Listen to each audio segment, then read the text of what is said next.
o yung Transfiguration.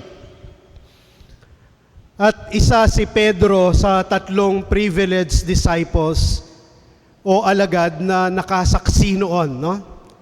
Yon ay nasa chapter 17 ng Gospel ni St. Matthew na binasa last Sunday. Kung i-rewind natin at ni-rewind nga natin, ang reading ngayon ay chapter 14 ng Gospel ni St. Matthew. Kaya pala isa si Pedro sa isinama ni Jesus sa bundok ng Tabor para makita ang kanyang kalwalhatian, ang kanyang kadakilaan, ang kanyang kapangyarihan. Kasi sa tagpo sa Ebanghelyo ngayon, ipinakita ni Pedro ang kanyang maliit na pananampalataya. Sabi ni Jesus, "O ye of little faith, O man of little faith." Ang liit ng iyong pananalig, napakaliit ng iyong pananalig. Sabi ni Jesus kay Pedro, bakit ka nagduda, no? Bakit ka nag-alinlangan, no? Why did you doubt? That is why, no? 3 chapters sa chapter 17, the Transfiguration. At nandun si Peter, no? Peter. But I would like to focus my reflection on the particular moment o dun sa sandali kung paanong isiniwalat o nagdasal si Pedro ng pinaka maiksing dasal na marahil matatagpuan natin sa Biblia. Sa wikang Ingles, 3 words lang. Actually, 2 words lang kasi yung first word, address niya kay Jesus as Lord o Panginoon. And what is the prayer? Shortest prayer that we can also pray in any moment, in any circumstances of our life. Lord, save me. From all evil, Lord, save me. From doubt and fear, Lord, save me. From impatience, from unkindness, Lord, save me. From hunger, Lord, save me.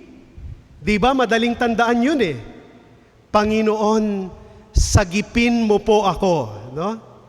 Lord, save me. 3 words prayer lang yon, but very powerful. Because right there and then, Jesus stretched out His hand at inabot niya si Pedro. Palagay ko, hindi lang kamay yung hinawakan ni Jesus kay Pedro Baka yung kilikili pa niya, niyakap niya ng ganyan, inakyat niya sa bangka, no? Pero yung mga pictures na nakikita natin, lumulubog si Peter, nakastretch ang kanyang kamay, at inaabot siya ni Jesus, no? Habang lumulubog si Pedro. Kaya nga naalala ko yung laro namin nung bata kami, ewan ko kung nilaro nyo, nasa Bible pala yun at biblical, no?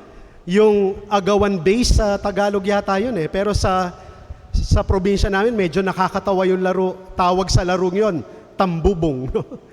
Yung merong 2 base, tapos maghahabulan kayo. Kapag na-out ka o na-tag ka, ilalagay ka doon sa base nila, nakaganyan ka. Tapos yung kasama mo na mabilis tumakbo, na nung time namin ako ang pinaka mabilis tumakbo. Kaya marami akong nase-save, no? Save, no? Pag nahawakan mo yung kamay nung kasama mong na-capture ng ibang base, no? Save, no? So, ligtas na sila, balik uli doon sa base, no? So, yun ang laro namin, agawan base. Kaya na-imagine ko, no? Nung si Saint Peter, pero nakakatawa ding isipin, no? of all the things that Peter asked Jesus, itong si Saint Peter, very adventurous no? Sabi siguro niya kay Jesus, "Wow! That is cool! Can I do that also? Pwede ba akong maglakad dyan?" Sabi niya kay Jesus, no? Maybe kapag umakyat tayo sa langit, pag binubuksan ni Pedro ang pintuan, ako tatanungin ko siya, no? "Mang Pedro, bakit naman naisipan ninyong lumakad sa tubig, no? Alam naman ninyong ang kapangyarihan ni Jesus lamang ang makagagawa noon, no?" But focus our attention on the word of Peter, save, no? Save. Because salvation or being saved is not only being saved from hell or from earth to heaven. Kaya nga nakakatuwa yung mga kapatid nating humiwalay sa pananampalataya na bigla na lang tatabi at tatanungin kang, "Are you saved? Ligtas ka na ba?" Excuse me, sabihin mo, you are not God to ask that question or even to decide whether I am saved. It is only the Lord. Pero yung salvation na sinasabi, yung being saved na sinasabi, ay hindi lang being saved from the damnation of hell. Yung salvation also, or being saved, can also be from our circumstances, from poverty, from difficulties, from helplessness, from hopelessness, from sickness, from hunger, from being impatient, at iba-iba pang sirkumstansya natin sa buhay. Yung parang nasa unos ka ng buhay, nasa krisis ka, lumulubog ka na, bumabagsak ka na. The Lord wants to save you also. Kagaya ni Pedro, no? "Lord, save me." Meron ka bang nararamdaman ngayon, karanasan ngayon, na parang gusto mong sabihin kay Lord, "Lord, save me naman po. Lord, save me please." Let us remember the word save, no? How can the Lord save you? Or how can we be saved, at least from our difficult circumstances sa ating buhay? Remember the word save, S-A-V-E, no? Kapag tayo ay wala nang makapitan, lumulubog na, nalulunod na, lapit tayo kay Jesus, kapit tayo sa Kanya at sabihin natin, "Lord, save me." Letter S. Do you want to be saved? Letter S. Surrender not. Huwag susuko, but surrender everything to the Lord. Surrender not to temptations of hopelessness. Surrender not to evil, but surrender everything to the Lord. Pag mahirap ang kalagayan, huwag sumuko kaagad. Stand in the midst of difficult times. Alam niyo ang pinaka nakakaiyak at nakaka-touch na narinig ko na kwento tungkol sa hindi sana pagsuko, ay kwento ng isang nanay sa hospital. Umiiyak siya, sumisigaw.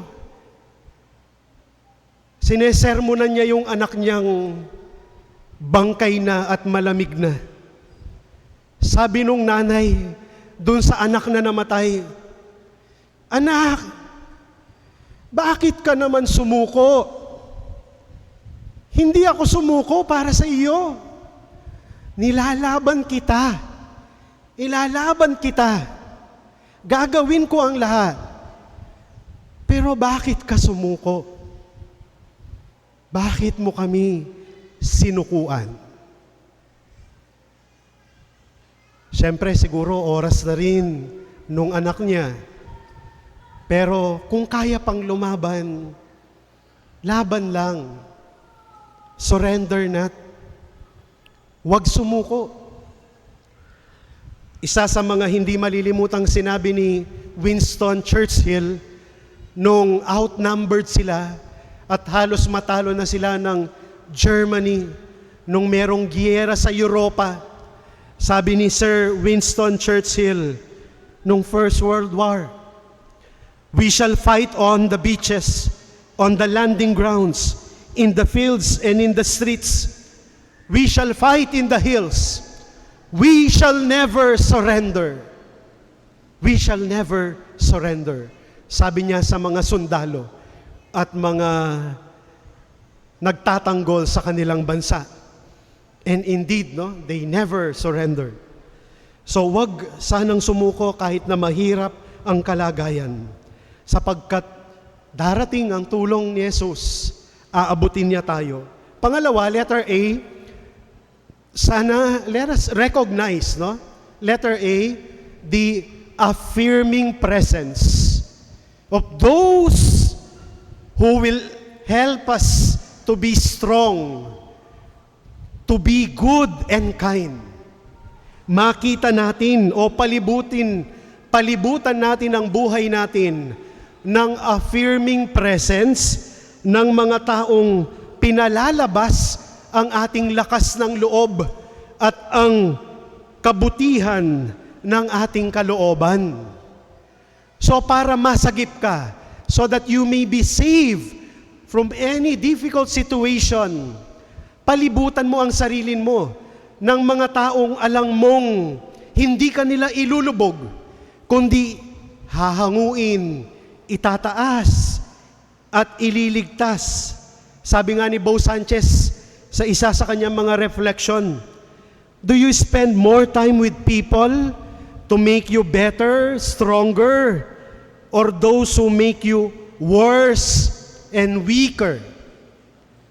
Hayaan mong palibutan ka ng mga taong kagaya ni Jesus, ng kanyang mga alagad, o ng mga taong marunong magdasal at makita ang mabuti at malakas sa iyo. So, letter A, affirming people, let them surround you.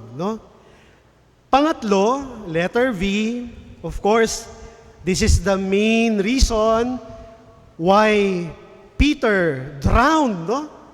He lost his vision, or focus kay Christ o kay Jesus. So, please, remain, stay, focus your vision, letter B, vision on Jesus. Focus your sight on Jesus right before you reach out His hand. Ito yung tinatawag nating the focus of believing. Yun bang nakikita natin, nakafocus yung solusyon at yung mararating natin, hindi sa mga nakakatakot sa paligid o problema sa paligid. Kagaya ni Pedro na natakot sa malakas na hangin at salpok ng alon. Kaya tuloy nawala ang focus niya kay Jesus. Halimbawa, yung estudyante, instead of focusing na makagraduate, makita yung sarili niya sa profesyon na pinapangarap niya, kapag nakita niya yung napakasungit naman ng teacher na ito, napakahirap naman ng subject na ito, napakahirap naman ng exam na ito, napakahirap naman bumangon sa umaga, napakahirap naman mag-review, napakahirap naman mag-commute. He or she has already lost the focus of the dream. Pero kung nakafocus ka doon, then whatever may come, dahil nakikita mo kung anong magiging ka tsaka yung pangarap mo. Ganon din naman sa buhay Sa pamilya, kung nakapokus lang tayo sa problema, sa hirap at krisis, mas madali tayong sumuko din. Kasi ang nakikita lang natin yung vision ng mga problema, hindi yung vision ng solusyon, no? And to point it deeper, no? Ewan ko kung narinig nyo na yung kwento nung nanalo sa Olympic Photojournalist Contest. Tuwing Olympics pala, meron ding contest ng mga photojournalists na kumukuha ng pictures. In one Olympic, merong nanalo ng picture na nakakagulat pag nakita mo sa unang pagkakataon. Kasi yung picture, hindi basketballistang nagdadunk o kaya boksingerong malakas yung suntok o yung nag-high jump na mataas yung talon. Yung picture na nanalo, dalawang matang malaki na yun lang. Mata ng isang black athlete, black runner, no? At nung pinaliwanag kung bakit yun ang nanalo, yun pala yung mga mata, kapag sinum mo yung mata niya, nakikita dun sa pupil ng mga mata niya. Yung puting tela na nakalagay dun sa finish line, no? Finish line, yung kanyang nakikita. Hindi yung mga hindi pumapalakpak sa kanya, o siguro may mga nagbubu sa kanya, o kaya yung katabi niya na ang laki-laki naman nito, baka mas mabilis tumakbo sa akin to, baka mas malakas sa akin to. Hindi siya nakatingin doon. Doon sa finish line siya. Focus na focus. Kaya yun ang nanalong winner ng that year of Olympics, no? Photojournalist contest, no? So yun ang vision or focus on Jesus. And lastly, letter E, sana always be encouraged by the Lord. Hayaan mong palakasin ang loob mo ng Panginoon. Ang courage o lakas ng loob ay galing sa dalawang salitang Latin na cor at agere. Cor, puso. Agere, to make, no? Kaya nga, kapag pinagdugtong, to act heartily, or to take to heart, or stay strong in the heart. Ibig sabihin sa Pilipino, buo ang puso, buo ang loob. At yun sana, kapag binuo ng Panginoon ang loob mo, huwag mong hayaang masiraan ka ng loob. Kagaya ni Pedro na pinangunahan ng takot niya sa mga alon at malakas na hangin, kaya hindi niya naabot si Jesus.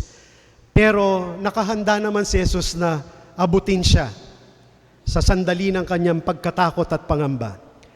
Mga minamahal na kapatid, do you want to be saved? Gusto mo bang mailigtas from any difficult situation? Surrender not and surrender everything to the Lord. Surround your people with affirming presence. Surround yourself with people with affirming presence.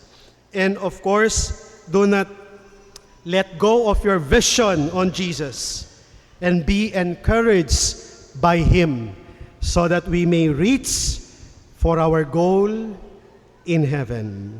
Amen. Magsitayo pang lahat, ipahayag natin na